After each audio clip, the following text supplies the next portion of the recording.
can you just imagine having maybe immigrated to another country, your children are here or your parents are still here, and one day you woke up to just realize that you are no longer a citizen of this country? It's interesting because it brings about the debate, and one wonders if it's almost, a discussion around patriotism and a test to one's, just how patriotic they are. It's unfortunate. We have been opposed by every single previous Minister of Home Affairs, the latest being the previous Minister of Home Affairs, Minister Aaron Motsoaledi.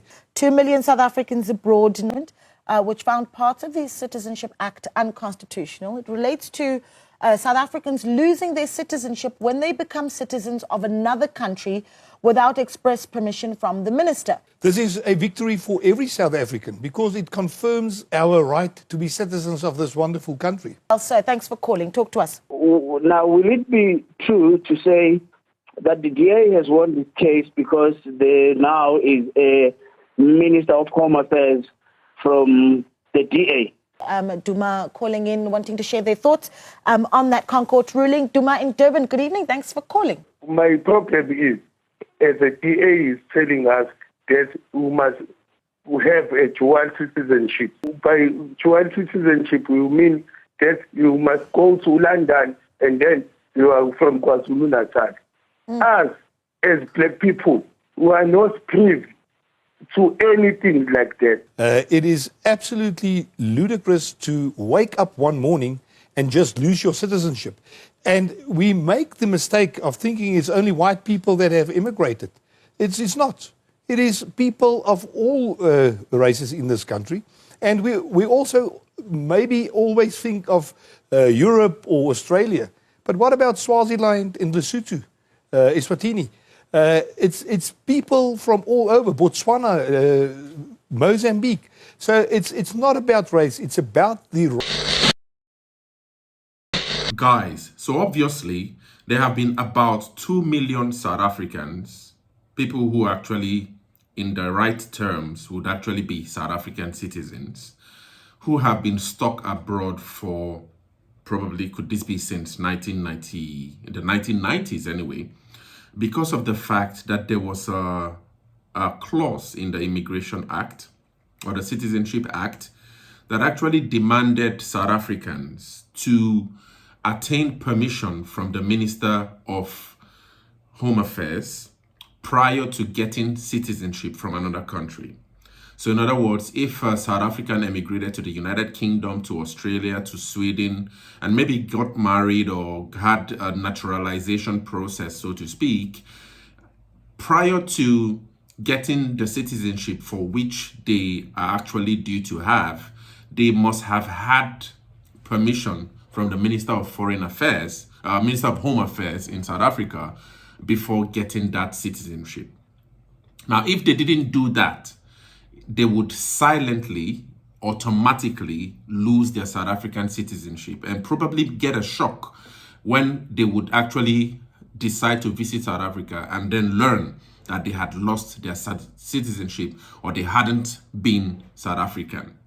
So this is the case now Willie Ocamp here is actually calling a victory, that the DA now has actually challenged this case and had just been given, or I think the Constitutional Court, what is called a ConCourt in South Africa, has actually just ruled that those South Africans who have been stuck abroad for all these years can now get back their citizenship, and it will feel as though that they had never lost their citizenship, all right? And this is now in this regime of Leon Schreiber as Minister of Home Affairs. So there's a lot of things going on in South Africa, and a lot of laws are being challenged in court. Many cases are being won.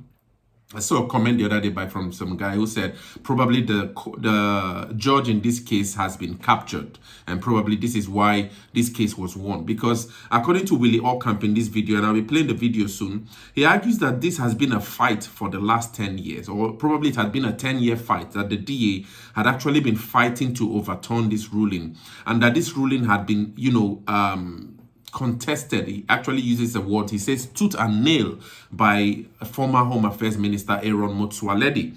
And that every other Home Affairs Minister as well has actually refused to overturn this ruling that, you know, a South African who attains a dual citizenship status, you know, will automatically or silently lose their South African citizenship without taking permission.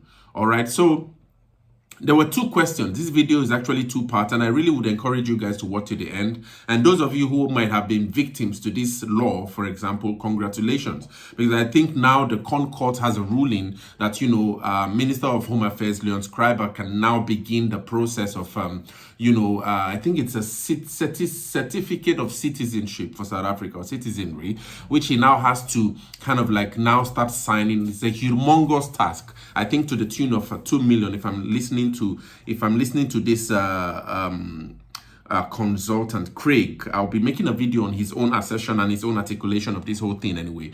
But he's an immigration consultant, and he actually argues that it's approximately 2 million South Africans who are affected by this whole process. So Minister of Home Affairs Leon Schreiber would now have to start signing in a lot of certificates of citizenship. All right, but now in this video I want you guys to patiently watch till the end, because it has a lot of implications going forward. Two calls came in while this newsroom journalist Naledi and Willie Ocamp were discussing about this issue. And these calls were about how, you know, this kind of ruling at the ConCourt to challenge the basis of patriotism in South Africa. What does it mean to be patriotic? Arguing, I think this one of the calls really got me really thinking about how maybe a lot of people think in South Africa, because, you know, I think now I'm beginning to really appreciate, maybe, I don't know if the word is appreciate, but Nigeria, for example, and I think many West African countries still have this kind of frivolity that if you probably get married in another country to another citizen or get naturalized in another country, you can still maintain both nationalities or citizenries and then, you know, allow that freedom. But in South Africa, it hasn't been like this for many years. And I'm really, the law took me aback. But anyway, these two questions that came up really struck me, and I want you guys to listen, because this explains how many people think about patriotism in South Africa and the implications of this ConCourt ruling on citizenship, South African citizenship going forward. Let's quickly listen. I'll be back. Duma calling in, wanting to share their thoughts on that ConCourt ruling. Duma in Durban, good evening. Thanks for calling. Yes, Nadette, how are you? Well, sir, talk to us. Good evening to your viewers. Hey, my problem is that you are being reversed now. Because now what you are seeing here is what you call a reversal of our constitutional rights as black South Africans. How so? White people are therefore trying to tell us that if and only if you are not from South Africa, all of us are here as a citizenship of this country. But my problem is, as the DA is telling us that we must have a dual citizenship. Dual citizenship is what you mean. By dual citizenship, you mean that you must go to London and then you are from KwaZulu-Natal. Us, as black people, we are not privy to anything like that. Okay. Duma, thank you so much for calling in. Bongani is calling in Nelspruit. Bongani, good evening.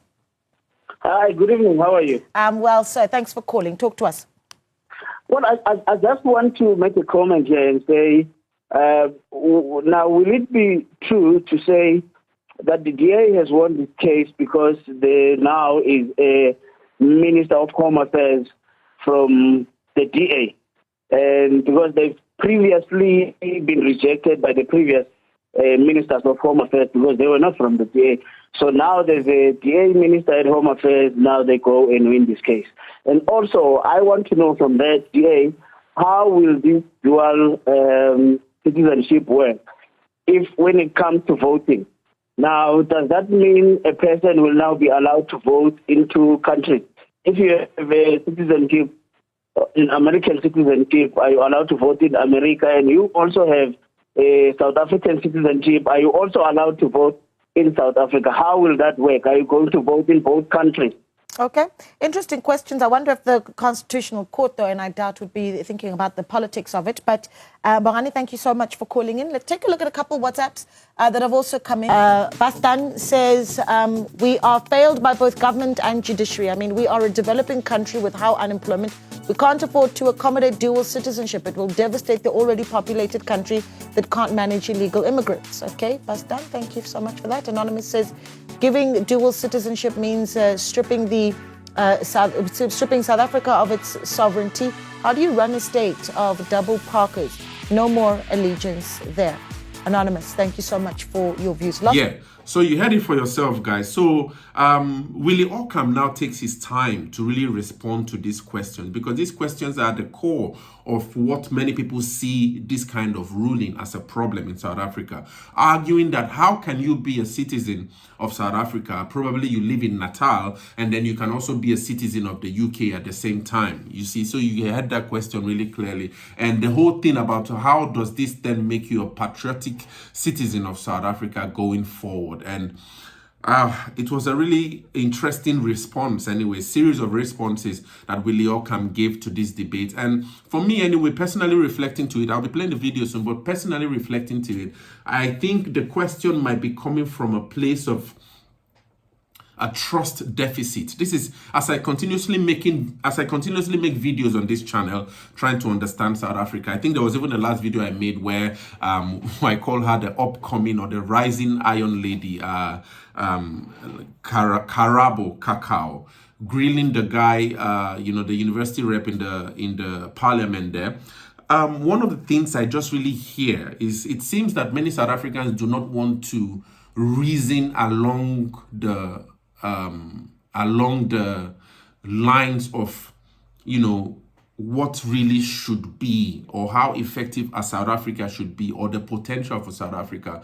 But many debates quickly get into this debate between who is, a race. I think that's the problem, especially with this whole citizenship, because I would suspect that many of the victims of South African citizens who have been stuck abroad because of this law would probably be white, okay? And the question I could hear coming from, the questions in this video you just heard would actually be Black South Africans. So the questioning is actually coming from a place of distrust. Like, how can we trust?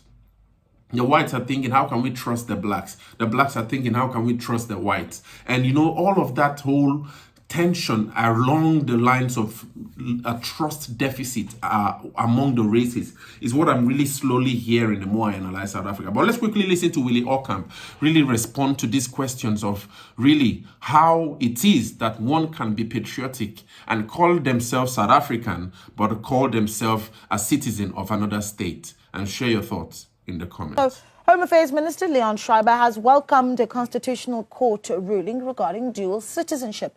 The top court upheld a Supreme Court of Appeal judgment which found parts of the Citizenship Act unconstitutional. It relates to South Africans losing their citizenship when they become citizens of another country without express permission from the minister. The DA approached the court seeking confirmation. Now, Schreiber says an online portal should be ready by the end of the month to assist those affected by the law. Of course, to get more on this, we are joined in studio by a DA national spokesperson, Willie Ockham, and also to give us the immigration professional perspective, we're joined by immigration expert Craig Smith, who joins us via video link. Gentlemen, a good evening to you. Thank you so much for joining us. Willie, I'll let you go first. Reaction to the ruling coming out of the ConCourt. I'm sure, of course, you welcome it as a party. Yeah, the Democratic Alliance definitely welcomes this. This has been the culmination of a legal battle that lasted for 10 years, where the Democratic Alliance fought for the rights of citizens not to lose their citizenship. As you rightly said, when people became citizens of another country as well, they then automatically lost their citizenship. And if you look at Section 20 of the Constitution of South Africa, it protects people from not losing their citizenship. And we brought that application already 10 years ago. And today we have been victorious in the Constitutional Court. This is a victory for every South African because it confirms our right to be citizens of this wonderful country. Yeah. And if you look at the fight that we had to fight in this, it's unfortunate. We have been opposed by every single previous Minister of Home Affairs, the latest being the previous Minister of Home Affairs, Minister Aaron Motsoaledi, who tooth and nail fought this, whereas they should have fought for the protection of a person's right to be a citizen. Can you just imagine having maybe immigrated to another country, your children are here or your parents are still here, and one day you woke up to just realize that you are no longer a citizen of this country. When you come here, you've got to do it on a visitor's visa or get permission to do that. You know, so it's just so wrong what happened, and we are very glad from the Democratic Alliance's side that we were victorious in this case. Yeah, it's interesting because it brings about the debate, and one wonders if it's almost, a discussion around patriotism and a test to one's, just how patriotic they are. But because Duma says, there's the belief that this is very much a battle for the privileged. What do you say to that belief? Well, firstly, our law in South Africa makes provision for dual citizenship. And the Constitution, as I said, Section 20 is very clear.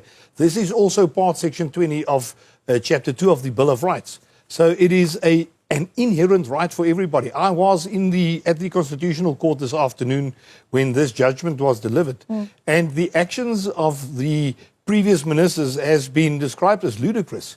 It is absolutely ludicrous to wake up one morning and just lose your citizenship. And we make the mistake of thinking it's only white people that have immigrated. It's not. It is people of all races in this country. And we also maybe always think of Europe or Australia. But what about Swaziland and Lesotho, Eswatini? It's people from all over, Botswana, Mozambique. So it's not about race. It's about the right to be a patriotic citizen of this country. And I'm glad that you use the word patriotism. That's the word I was looking for. Yeah. No problem. I usually stumble over my words. So, Naledi, it's a very patriotic thing to want to be a citizen of this beautiful country of ours. And to then have that taken away illegally is wrong. What was very significant of this judgment today is that the Constitutional Court ruled that every single person that lost its citizenship due to this provision of Section 6 of the Citizenship Act will be deemed as if they have never lost their citizenship. So it's not, there will obviously be a process, but they will be deemed as if they have always been South African citizens. So Craig touched on it. Those people will now have the right to vote. They will have the right to enter this country whenever they like because they are now citizens. They won't have to apply for a visa to come and visit their grandchildren or their parents or whatever the case might be. Yeah. Of course, now we need to talk about what happens moving forward. And Craig, before I let you go, perhaps you can help us with that, right? 2 million South Africans abroad. Now you've got, at some point you had what you needed to obtain was a retention for citizenship letter from the minister. You can talk to me about how difficult that was. And now Home Affairs needing to restore the citizenship of all of these people. That obviously not going to be an easy task. This is a mammoth task. This is a task that needs a fairly effective task team to ensure that those people who now have fallen prey to this provision, who now have the correct line to their citizenship, can obviously now acquire it. So you could say it's half the battle getting the judgment. The other part is the reality of it and actually getting the citizenship you rightly deserve. There are provisions in the Citizenship Act that allow the minister to be quite pragmatic about this and issue certificates of South African citizenship. So I would believe that we need to watch the space with the DHA and especially the minister. This does fall on the minister, and it's quite onerous because he's the one who would make that decision on the citizenship and these people that fall into the net. But I think the new minister is fairly on top of his game. He's pragmatic. he has a grasp of dealing with a large number of applications with, normal visas and permits, and he has the infrastructure and resources. So I don't think this is going to be a major problem. So we don't have to reinvent the wheel, because the rights are there for the minister to issue these certificates to all those people who have lost out. But I think it's a fantastic judgment, and it keeps South Africa together. I just want to say quickly, before 1995, to that one caller, all those activists that left South Africa who may have been white, colored, or black, they were exempt from losing their South African citizenship when they left South Africa before apartheid. They were then given a free pass, an exemption from not losing their citizenship. So I don't think the Citizenship Act, I think the Citizenship Act is colorblind, and I think it does justice for all. Yeah. Craig, we really do appreciate your time.